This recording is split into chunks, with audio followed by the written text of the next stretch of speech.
This week, I'm turning an old curtain from the thrift store into dress-up clothes and sewing new curtains for a room refresh using fabric that someone kindly gave me. While working on these projects, I've been reflecting on the value of creating a handmade home. Creating a home that tells a story and holds memories. One that is unique to you and your family and fits within your family's budget restraints. A home that isn't cookie cutter or perfectly polished, but something that reflects textures, colors, and heritage. I wanted to make some curtains for a little room refresh. My friend recently gave me some fabric that she was given by someone who was cleaning out their garage. This duck cloth would be perfect for curtains since it's nice and heavy, and will enable me to do a little bit of redecorating for free. It's just enough to make curtains for a window, so it feels like it's meant to be. To keep this project as thrifty as possible, I'm making curtains that don't need any extra hardware besides my existing curtain rod to hang them. While looking at some pictures of curtains to try and figure out what style to make, I settled on the kind that have a bit of a ruffle at the top. I figure the extra ruffle above the curtain rod will help block out any extra light, perfect for the long summer days where the sun takes a little bit of extra time to go to bed. I also wanted these curtains to be lined, so I'm using a vintage sheet to line them.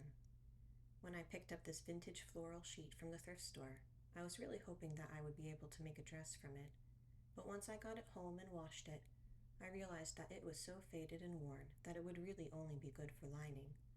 But that's okay, because it ended up working really well for these curtains. Since I just barely had enough of this fabric to make curtains, I went ahead and cut my fabric in half lengthwise so that I could still have 2 curtain panels. Then I used my fabric to cut out lining from my sheet, making the lining 1 inch larger on each side, just so I had a little extra room for error since I'm rough cutting all this. I put the fabric right sides together and sewed almost all the way around. I left a little bit of an opening so I could turn everything right side out. After I turned everything right side out, I ironed my panels. While I was ironing, I folded the raw edges of the remaining opening to the inside of the panel. After ironing, I top stitched right along the edge all the way around. Top stitching closes up that little opening that I use to turn my curtain right side out. When top stitching, I like to make my stitches a little longer because it helps my stitches look a little straighter. Next, I used my curtain rod to measure where I should sew next.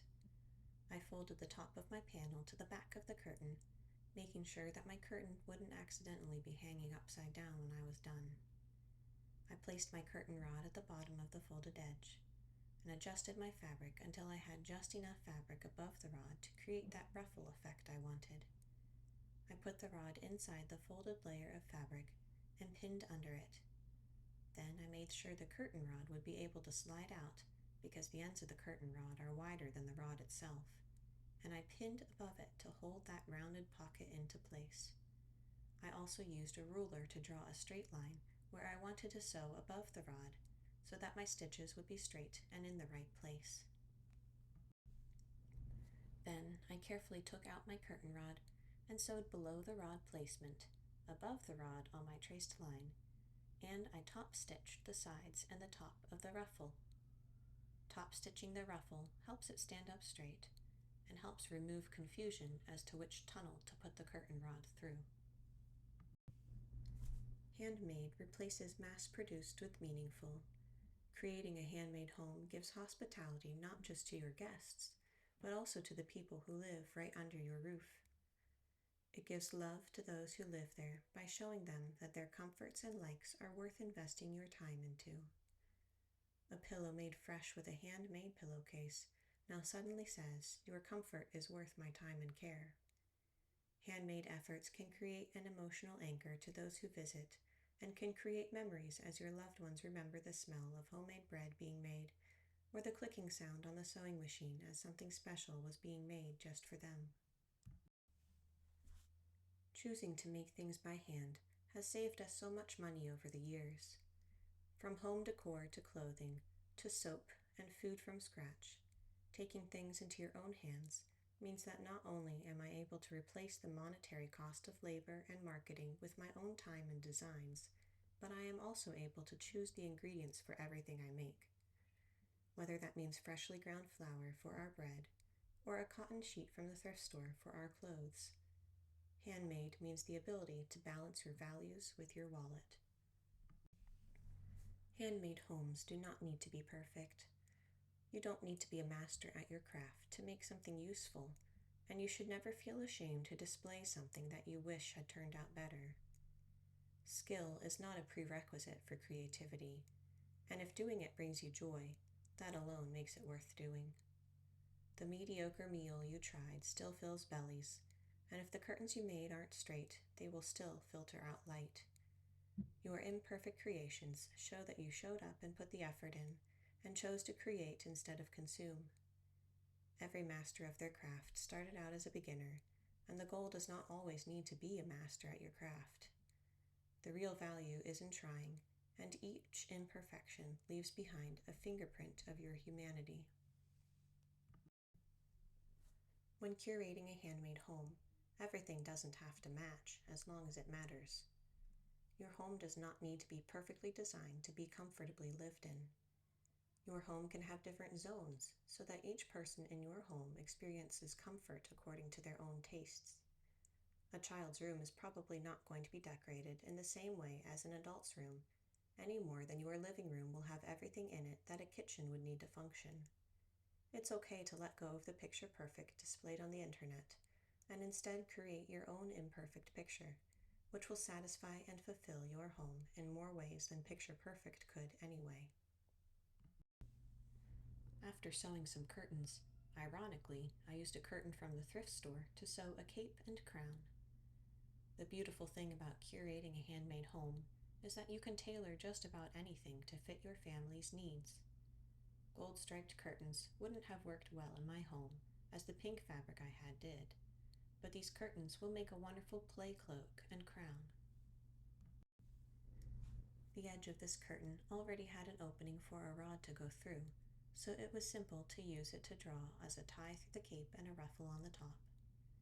I did reinforce the stitching that was already on the curtain, as there were only basting stitches holding everything into place.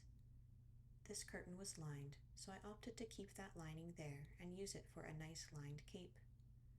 Just like for the curtains I sewed earlier, I decided to make a nice fringed collar for this cape and made it in the same way I did when sewing the curtains. I also kept the lining in place for the crown and just hand drew a simple outline of a crown. I sewed directly onto the traced lines, cut it out, clipped into the corners of my seam allowance so the corners wouldn't pull, and turned it right side out. I filled the crown with wool from our sheep and put a nice stretchy elastic back on it so it will stay on a little head. If you've ever been gifted something handmade, then you know the feeling you had when you received that gift. You'll remember how loved and seen you felt, knowing that the person set aside their time and used their abilities to create something for you.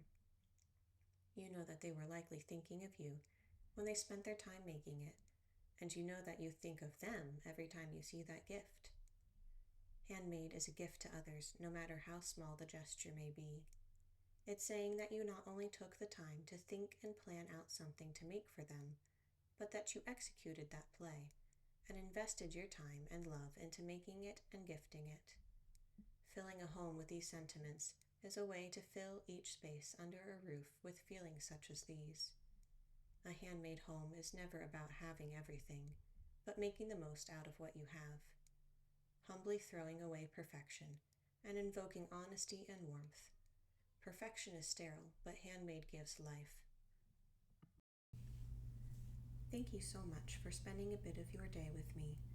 It really means the world that you're here. This week, I hope you feel encouraged to create and to make your home a little more yours, knowing that your efforts matter. Until next time, take care and keep making beauty. I'll see you again soon.